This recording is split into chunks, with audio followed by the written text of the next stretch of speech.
Welcome to the CBS Radio Network 90th Anniversary Special. I'm Nick Young. And I'm Steve Kathan. September 18th, 1927, the Columbia Broadcasting System launched a radio network.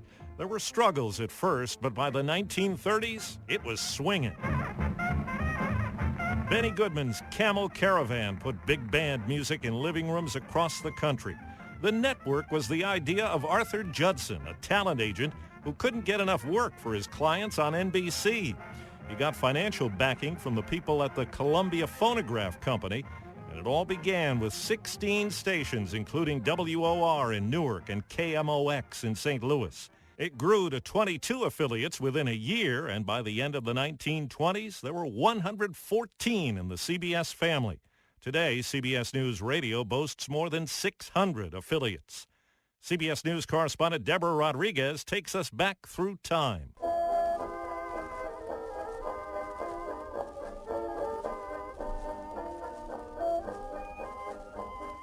The CBS Radio Network debuted 90 years ago, offering 10 hours of programming each week to 16 stations across the Midwestern and Eastern U.S.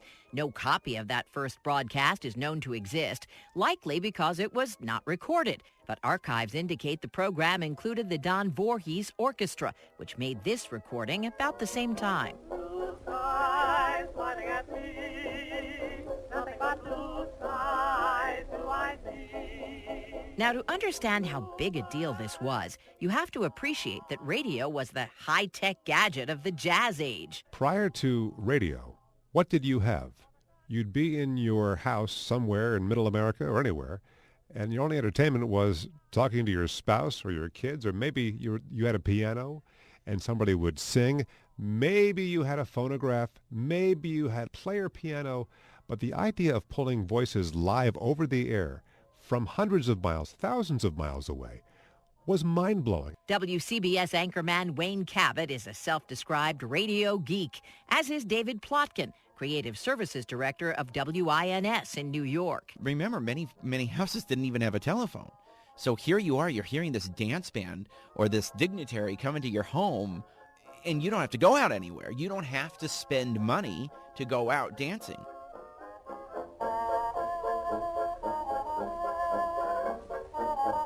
Both men credit William Paley for taking over a failing CBS in 1928 and turning it into a powerhouse. He believed in it. He found investors, and he took over, and within a few months had tripled the revenue of this dying radio network. He didn't just look at it as purely numbers, and he didn't just look at it as purely creative. He got both, and that was the success, and that was the recipe to take it to the next level. By 1930, CBS had 300 employees. By 1935, it was the largest radio network in the nation. But now it's 2017, and radio is considered old media. So the question for our two experts is, what's radio's future? David Plotkin. What do you define as radio? I think some people will still define radio as shortwave, AM, FM. I don't. I define radio as any way to get your message across. So now it's an iPhone. It could be a podcast. To me, that's still radio. Because you can do live broadcast over the internet. There's internet radio, which a lot of people scoff at, but to dismiss it, I don't agree with. Wayne Cabot. What keeps radio relevant is the sense of community, and the shared experience, the emotional experience that we have when we connect with voices. There's something about a voice that is more powerful than an image, because we can imagine. We can use the most vivid part of our brain, the imagination. On that, we'll give the final word to the late William Paley, who said his friends thought he was crazy when he bought CBS. They viewed radio as just a passing fancy. But even before I got into it as a business, I saw it as a bit of magic, as a medium that was able, I thought, at some future time to communicate with all the people in the country and all the people in the world. And what a fantastic thing this was. So from all of us at CBS Radio, we look forward to many more decades of providing you with the best and latest in news, sports, and entertainment. Stay tuned. Deborah Rodriguez, CBS News. News. I'm Jim Sheneby. I'm Jim Krasula, Jack Brooks Regional Airport in Beaumont, Texas. This is a CBS News special report, Midnight Movie Massacre. This is the CBS News Weekend Roundup. Larry Magid, CBS News Tech Talk. I'm Dave Barrett on the observation deck. Talking Animals with Sam Litzinger. I'm Brian Cooley from CNET in search of the next big thing. CEO Radio, I'm Ray Hoffman. This is Neil Chayette looking at the law. This is Paul Henke for CBS News. This is Rewind. I'm Fred Bottomer with Report on Religion. Inside Business, I'm Jeff Colvin. With a Court Chronicles Test Drive, I'm Jeff Gilbert. Tips for tax filing season. I'm Ellen Stark of Money Magazine. Reporter's Notebook. I'm Jim Krasula. I'm Stephen Tubbs, back with more Fisher House heroes from Fisher House Foundation. Campaign 2016, where they stand. I'm Stephen Portnoy at the White House. CBS News Special Report, the Academy Awards. I'm Steve Futterman backstage at the Dolby Theater. I'm Frank Sedapani. Coming up on CBS News at the top of the hour. Untold Stories. I'm Vicki Barker in London. You're listening to Summer of 2016 from CBS News. I'm Jill Schlesinger of CBS News, and I'm bringing you stories about everyday people who find meaning in their work.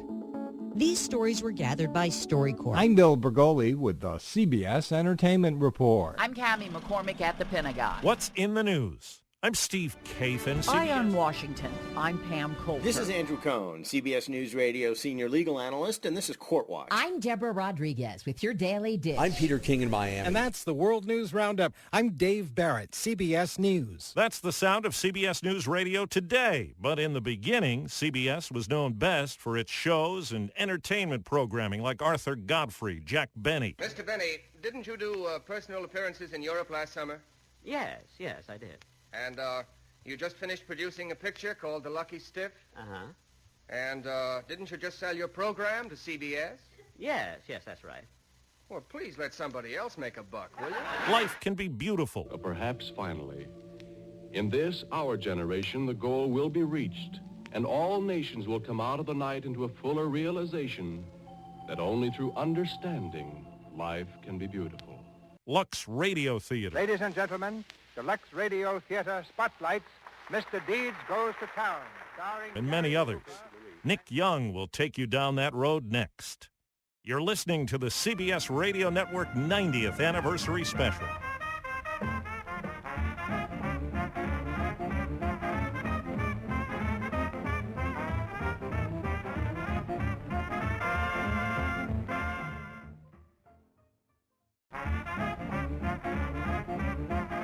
Welcome back to the CBS Radio Network 90th Anniversary Special. I'm Nick Young.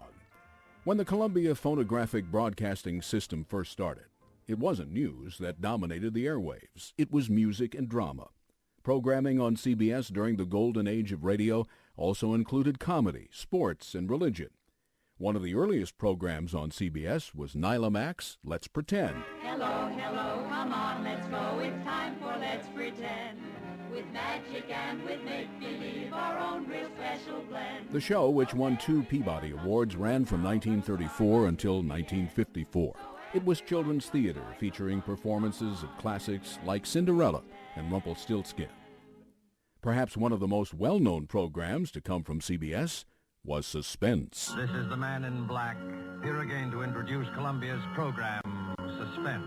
The series not only featured many famous Hollywood names like Cary Grant, Humphrey Bogart, and Lucille Ball, but also drew on famous writers, including Edgar Allan Poe and H.G. Wells.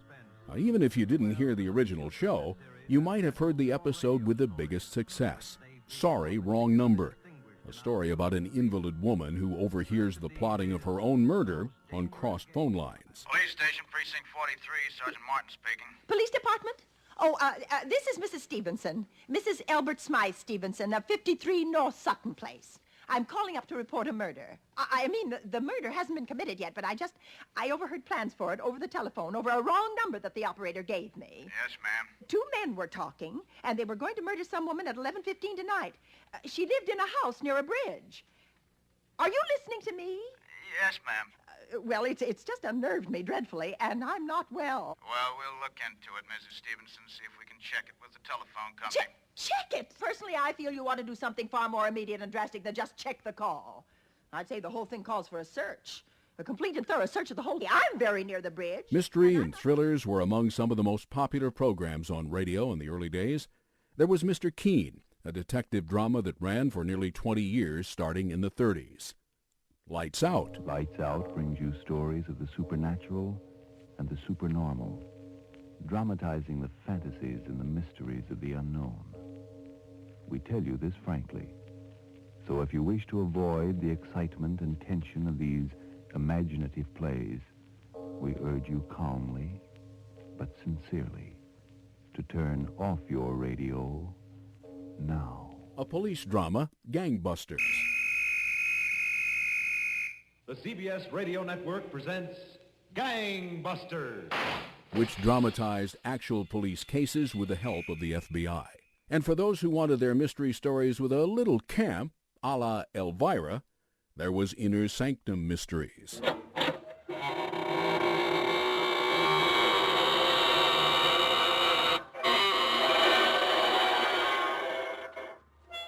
Good evening, friends of the Inner Sanctum. This is your host to welcome you through the creaking door. The host, Raymond, would often insert a dry sense of humor and well-timed puns, a formula that would be copied later in popular TV mystery and thriller programs. Inner Sanctum came from the brilliant mind of Hyman Brown, who produced more than 30,000 programs for radio. Most of those old suspense dramas would phase out by the 1960s, but Brown found a way to revive the classic thriller show in 1974 with the CBS Radio Mystery Theater. Come in. Welcome. I'm E.G. Marshall. The show ran for almost a decade. You can't talk about radio programs in the golden age without mentioning soap operas. Erna Phillips created some of the most successful radio soap operas, including The Guiding Light, one of the few dramas to transition from radio to television. Frank and Ann Hummert wrote almost half the soap operas introduced between 1932 and 1937, including Ma Perkins. Well, that was very nice of Sylvester, wasn't it, Ma? Yes, I thought so, Faith.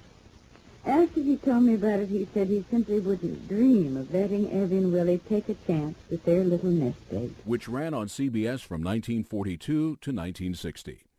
There was Our Gal Sunday and The Romance of Helen Trent, which aired on CBS for 27 years. Once again, we bring you The Romance of Helen Trent, who sets out to prove for herself what so many women long to prove, that because a woman is 35 or more, romance in life need not be over. That romance can live in life at 35 and after. There were 20 soap operas on CBS in the 1930s.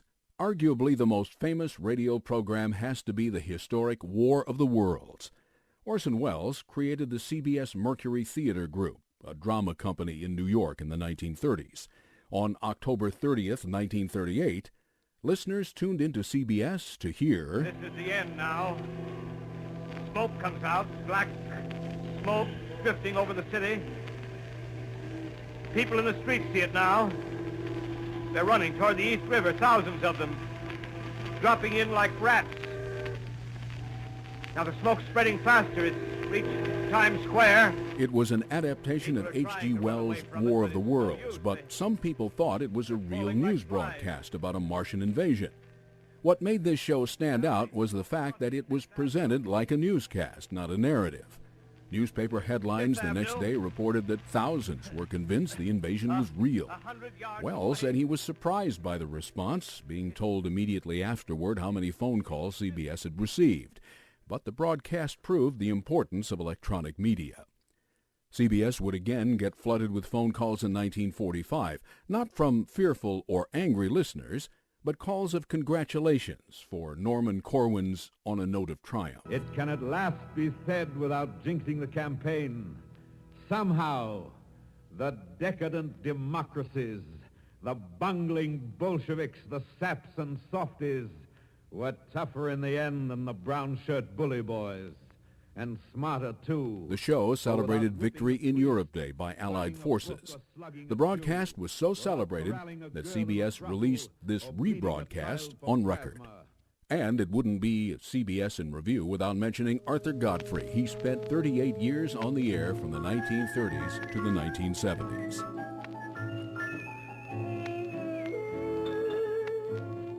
Now, in order to understand this career, you have to realize that the last thing I ever had on my mind was stardom when I started out.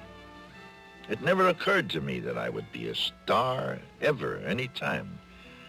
I just wanted to be the man who did the best job of doing whatever he was assigned to do. There are decades worth of programs that we didn't get to. Jack Armstrong, the Goldbergs, Lux Radio Theater, but there's only so much time. Coming up, Steve Kathan explores the legacy of CBS News. You're listening to the CBS Radio Network 90th Anniversary Special.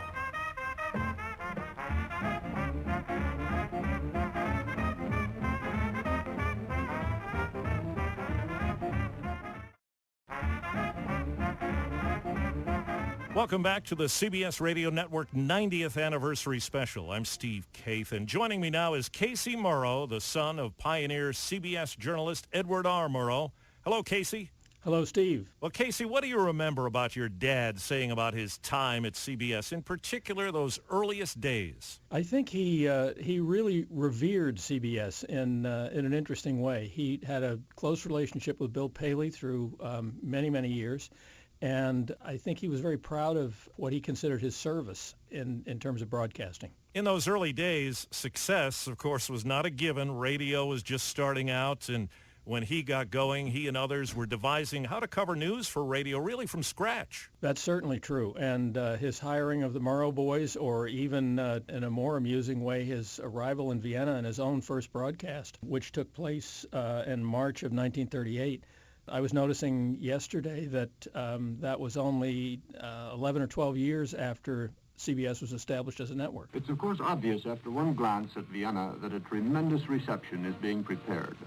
And we're planning to bring you an eyewitness account of Herr Hitler's entry into Vienna sometime tomorrow. So what was some of the stories you got from him about those early days? What sort of tales did he tell? Remembering that I was a kid at the time, the tales he would tell were often flying tales about getting to someplace like Vienna, and less about what he saw, because I think he felt what he saw was pretty horrifying and wasn't really kid-ready. Of course, covering World War II, your dad was not just an on-air talent, but he was really key in building this early group of journalists. You touched on them, the Murrow boys. What do you think that was like? Well, I think remembering again that they were all very young, that my dad was extremely pleased to be able to hire the people he did. He hired them apparently based on their ability to function as reporters, not because they had super radio voices. The whole shortwave transmission issue during the Second World War would have made their voices rather rough anyway. From World War II, let's move on to Joe McCarthy. He, of course, confronted him, a member of Congress intent on rooting out communism. And while Edward R. Murrow is hailed for that now, at the time, it must have been very tense and stressful. It certainly was. No one familiar with the history of his country can deny that congressional committees are useful. It is necessary to investigate before legislating. But the line between investigating and persecuting is a very fine one, and the junior senator from Wisconsin has stepped over it repeatedly. For us as a family, I know there were threats aimed at my parents. There certainly were at me. There were kidnapping threats, all sorts of stuff like that we hear about even today.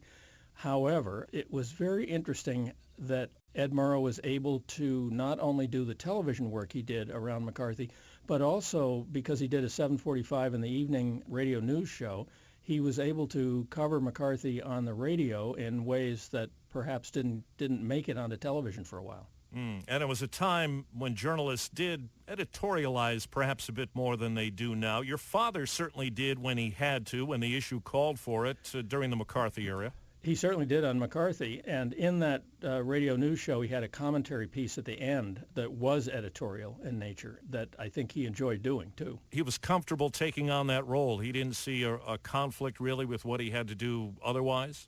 Yes, he did. In terms of some of the McCarthy stuff, he realized that they were stepping over a line into an editorial realm. But in terms of his radio work, I think he felt he was a reporter first, and second, he had an opportunity to reflect on things. We will not walk in fear one of another. We will not be driven by fear into an age of unreason if we dig deep in our history and our doctrine And remember that we are not descended from fearful men. Speaking with Casey Murrow, who is the son of Edward R. Murrow, about some of the early days of radio as we celebrate our 90th anniversary. He was certainly one of the stars of the era. How did he deal with the celebrity of it all? He said that he hated moving from radio to television because he lost his anonymity. He would be, confronted on the streets and in restaurants and so forth, but that really only happened after television came into its own and he started showing up quite a bit. Now, what about his legacy? After all, Casey, there are still pictures of him in the hallways here at CBS News Radio, and there are the Murrow Awards, the standard for broadcast journalism excellence, so he lives on in a lot of respects. He does in many ways, and it's remarkable how often he's mentioned by a whole variety of people, including, for example, the George Clooney movie that depicted the McCarthy era. What did the general tell you yesterday? It was a colonel, but there were two of them. That makes a general. We were too pleased. You're going to get audited this year. Not me, you. I told him I didn't want to do the story. You always were yellow. Better than red. How did you like that movie? Oh, I thought they did a great job. They continued their research right up to the first day of shooting. They did a superb job. What do you think your father would think of today's journalism? There's online immediacy, citizen journalism, fake news, all this new stuff. I try to be careful with that kind of question because, in fact, I don't know. But my guess is that he would be fascinated by some of the technology because he was interested in the technology of his era. But he would, I'm sure, be horrified by the fake news accusations and the degree to which the media has suffered, really, in recent months. You mentioned technology. I wondered about that as well, going back to the earliest times. I mean, he had to cover the news. He had to hire a lot of the staff. Do you feel that he also had to know what he was doing technically? I mean, they had to do a lot of their own work. They had to do a lot of their own work, and that included setting up circuits so that if you happened to be in Paris, you had to get some kind of circuit back to London in order to get a transmission to the States, which might not even get there. So there were definitely broadcasts during World War II by many people that never surfaced in the States because they simply didn't transmit. What does CBS Radio mean to you as the son of Edward R. Murrow, really the guy who put CBS Radio on the map? What does it mean to you today? It's still around and still going strong. Sure, and I listen to it in many places at many opportunities. The thing that catches my attention in relation to my dad really is that he loved radio and more so than television. And he would talk about the ability to deliver a story without essentially causing a commotion. Whereas in television, particularly in the 50s and 60s, you definitely caused a commotion if you wanted to create a television program. Casey, we touched on the movie, of course, but do you think overall the portrayal of him has been fair in the years since his death? Oh, I think very much so, assuming that one reads the press in a certain way. I think there are obviously people who are still huge detractors of Murrow and what he did, but I don't actually see him that often. Casey Murrow, thanks very much. Appreciate it. Thank you, Steve. You're listening to the CBS Radio Network 90th Anniversary Special.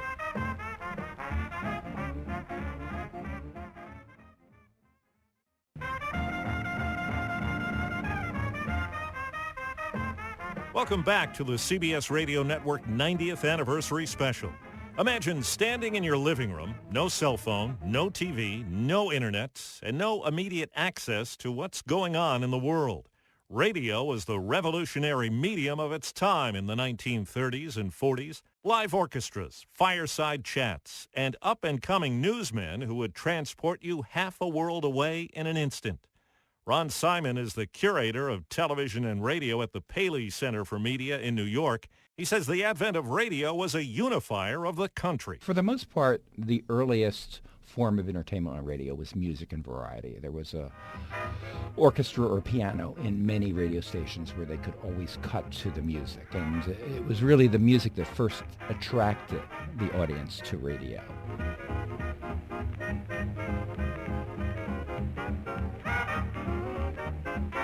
Eventually that morphed into comedy and musical variety. But music was certainly the selling point, and it was a way for the public to engage in the hottest tunes of the time. In its infancy, radio borrowed from vaudeville, with acts like George Burns and Gracie Allen adapting their stage show into something for the airwaves. You know, I said to myself this morning as I was riding uptown on the M, I said to myself... You were riding uptown on the M? Well, sure, I like the M much better than the subway. So I said to myself... Gracie, it's not the M, it's the L. Well, I know, but I don't like to say L on the radio. But Simon says there was a concerted effort to make radio into something of its own. At CBS, they created the Columbia Workshop, which they wanted innovation in dramatic presentations to create oral landscapes that were never heard before. And I think that spirit pervaded almost all forms of entertainment and news, that radio was discovering itself as a medium. It wasn't borrowing from stage or from the newspapers. It wanted to be itself. And certainly the golden age of radio began in the mid-30s. Simon says making radio into something of its own was a goal of Edward R. Murrow, too. Murrow didn't have training at a newspaper. He was hired by CBS to actually serve as director of talks, and he moved to London to head up the operation there. It was Germany's invasion of Austria that changed Murrow's life forever. From the air, Vienna didn't look much different than it has before. But nevertheless, it's changed. The crowds are courteous, as they've always been. But many people are in holiday mood. They lift the right arm a little higher here than in Berlin, and the Heil Hitler is said a little more loudly. There isn't a great deal of real hilarity, but at the same time, there doesn't seem to be much feeling of tension. Nearly every principal building has its armed guard, including the one from which I'm speaking. 20 years after the first World News Roundup, Murrow wrote an essay looking back over his time as a correspondent. Before the Anschluss, arranging broadcasts from Europe was a leisurely, civilized sort of business. Plenty of time to read and to see your friends. It involved such things as relaying to this country the Vatican choir at Easter time, a speech by De Valera, folk music from Scandinavia, the song of a nightingale in a Surrey wood. After the Anschluss, things became rather more interesting and considerably more hectic. We began to recruit our own staff of reporters. A radio reporter is a special kind of animal. He requires to know what he is writing about, must be able to write it, and after that's done, he must be able to read it in such a fashion as to be believable. In putting together our crew in Europe, I tried to concentrate on finding people who were young and who knew what they were talking about, without bothering too much about diction, phrasing, and manner of speaking. There were occasional complaints from the Home Office on this score, which were generally answered by saying that we were trying to collect a group of reporters who would be steady, reliable, and restrained, even though they might not win any elocution contests. In those days, before and during most of the war, we were not permitted to use recordings. Everything was live and moved directly from the reporter's microphone into your home. There were no editors or rewrite men who might tone down or hot up the copy as a result of their working in a more detached and tranquil atmosphere. We had no budget. Nobody gave orders. New York asked us only to find the news, try to report it, and keep our heads. When we made a mistake, we tried to be the first to correct it. I don't recall that anyone ever objected to an assignment, and we never developed a habit of second-guessing each other on stories. Risks were run as a matter of course, and no one ever tried to examine how the other fellow felt about it or expound about his own reactions. You get more of that kind of stuff on a dull evening on television than I heard in Europe, North Africa, and Korea. I think it would be fair to say that we were pridefully serious about our job, but not too serious about ourselves, and all felt that words were puny things indeed, to use in the effort to collapse distance between the men who were fighting and those who were at home. We argued with the censor, argued with each other. Sleep was a luxury. Every day was important. And most of us were frequently filled with a sense of black futility, bordering upon despair, because we couldn't do a better job. But we didn't talk much about that either. It's difficult to realize or admit that 20 years have passed since that first multiple point pickup. For my own part, I have not yet reached the age where my reminiscences fascinate me. One of the advantages in reporting through a medium as fast as radio is that you don't have the time or the inclination to look back. The next story is the important one. The place names, all the way from the Nile to the Nakhtong, the names and faces of friends who were dead and those who were lucky, are all a little vague. The door of memory is only slightly ajar, and it is necessary to close it completely when that red light goes on and the microphone is hot, lest we remember too much of the past and understand too little of the present. The echoes of old broadcasts are not a good sonar device to determine either the present or the future. This particular type of radio reporting is only 20 years old. The 21st year, in humans, is supposed to produce maturity and responsibility. The best in radio reporting is yet to be. Good night and good luck. It was what he developed in radio that Murrow took with him to TV. The Paley Center's Simon says that transition from radio to TV became natural for anyone making the move. There were many great radio dramatic writers who had had a major impact on the early days of television. Arch Oboler and Norman Corwin created these oral landscapes that just seized the imagination, and people like Rod Serling credited their whole idea of, we'll say, the Twilight Zone to the magic of an Oboler or a Corwin. Coming up, mine eyes have seen the glory of the coming of the Lord. 90 years worth of news as heard on the CBS News Radio Network. You're listening to the CBS Radio Network 90th Anniversary Special.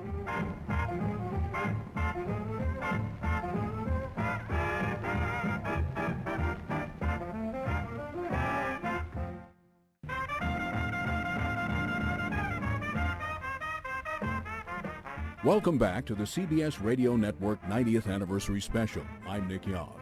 News has always been in the DNA of CBS, but it was an early hire in 1935, Edward R. Murrow, that would shape the network and create what's known as the gold standard. We now take you on a journey. 90 years of news as heard on CBS Radio. This is Edward Murrow speaking from Vienna. It's now nearly 2:30 in the morning, and Herr Hitler has not yet arrived. No one seems to know just when he will get here, but most people expect him sometime after 10 o'clock tomorrow morning. Berlin was a kind of orchestrated hell, a terrible symphony of light and flame. We have official announcements from the White House that Japanese airplanes have attacked Pearl Harbor in Hawaii and have now attacked Army and Navy bases in Manila. We are on the beach today, on D-Day. Two great fleets of over 100 gliders have gone overhead, towed by C-47 transports. The men who have applied the greatest weapon ever developed, the atomic bomb, are close-mouthed, serious, and highly impressed with the world-shaking magnitude of what they've done. Representatives of the major warring powers, whereby peace may be restored. All that was mortal of more than 500 men and boys lay there in two neat piles. Murder had been done at Buchenwald. God alone knows how many men and boys have died there during the last 12 years. Thursday, I was told that there were more than 20,000 in the camp. There had been as many as 60,000. Where are they now? This is no time for men who oppose Senator McCarthy's methods to keep silent, or for those who approve. We can deny our heritage and our history, but we cannot escape responsibility for the result. I have today issued an executive order directing the use of troops under federal authority to aid in the execution of federal law at Little Rock, Arkansas. 1,200 troops of the 101st Airborne Division were flown into the Jacksonville Air Base by air transport from Fort Campbell, Kentucky. We are now an occupied territory. Motorcade, something has happened here. We understand there has been a shooting. The presidential car coming up now. We know it's the presidential car. You can see Mrs. Kennedy's pink suit. There's a Secret Service man, spread eagle, over the top of the car. We understand Governor and Mrs. Connolly are in the car with President and Mrs. Kennedy.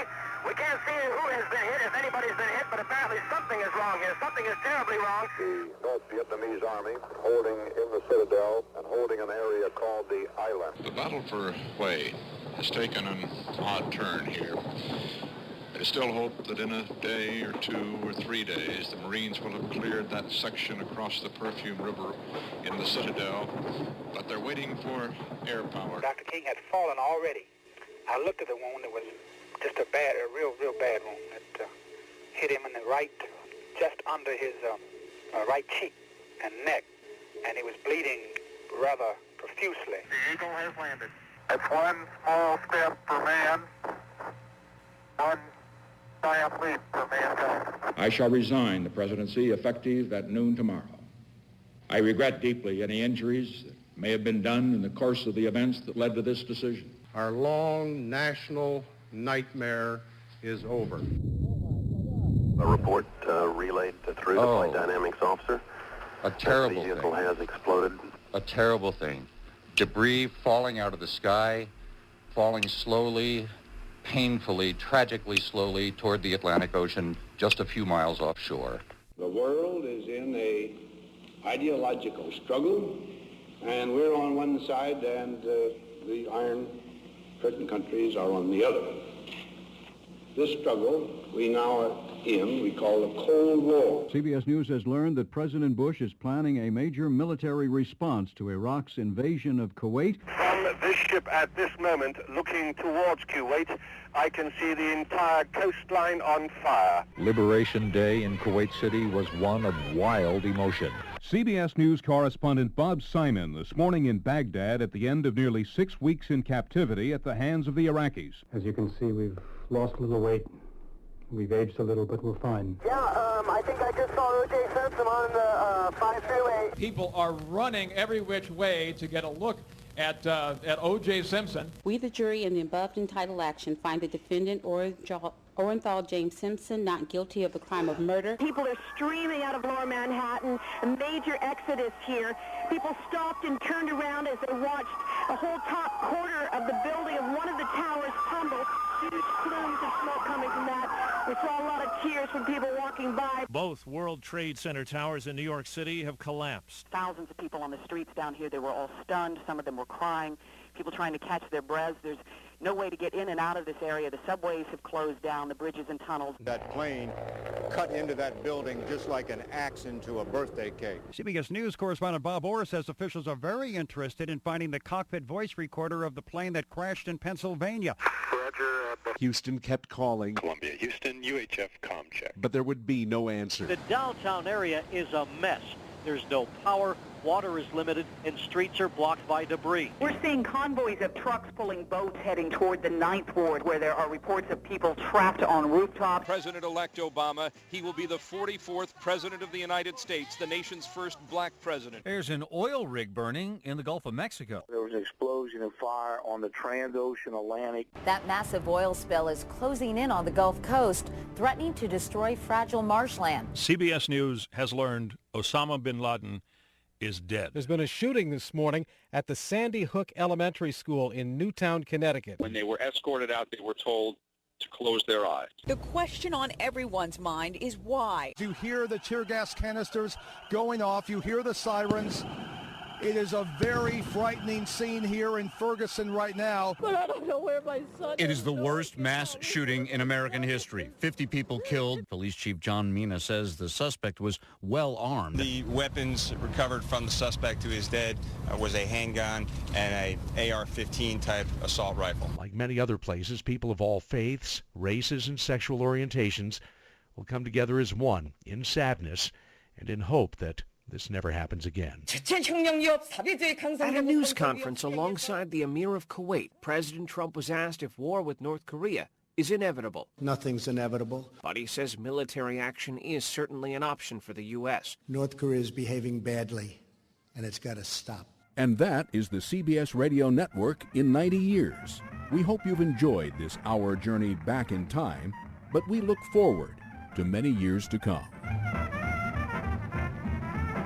This has been CBS Radio Network's 90th anniversary special with Steve Kathan and Nick Young. Production assistance from Gail Lee and Paul Farry. Produced by Stephanie Powlaski. This is CBS News.